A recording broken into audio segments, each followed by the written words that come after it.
如果你想交通方便，同時又享受到一個世外桃源嘅 house， 今集呢條影片呢，你就要點讚同收藏啦。圍繞住北部都會區嘅發展，依山而建，背靠大帽山，直望城門河。由呢度出發，全港嘅核心位置都係你半小時嘅生活圈。佔地7884尺，0.4嘅地積比，呢一間屋你可以自己點起都得。不過業主都已經重建過㗎啦。5268尺嘅花園，2000尺左右嘅天台，重點係呢間屋2層嘅別墅，佢嘅平均面積每一層都非常之大。由門口入到嚟呢度咧，就已經係非常之靚嘅中空廳啊！旋轉樓梯再加埋一個巨型吊燈，有冇諗過喺自己屋企都整翻個演奏表演呢？大提琴再加埋呢一個三角琴啊！朋友嚟到啊，你都要同佢收翻張門票。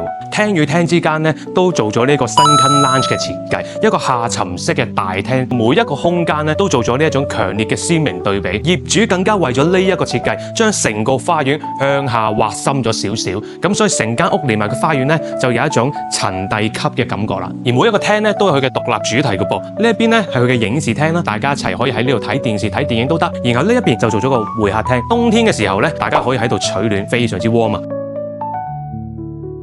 行前多幾步咧，飯廳嘅空間咧做咗個8人嘅餐桌。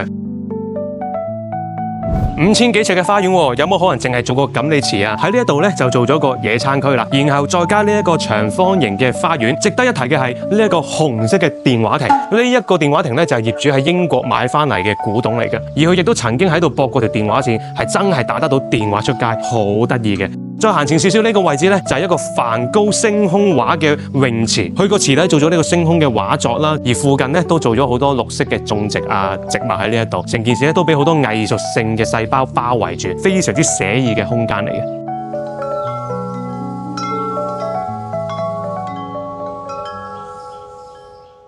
如果小朋友多，呢度更加啱你。喺呢一度，業主做咗個獨立嘅空間，其實都係同一個花園、同一間屋，不過就有自己嘅私人空間，絕對夠小朋友喺呢度有個小天地㗎啦。而呢度咧都有一個私人樓梯，係可以上去有個睡房區㗎。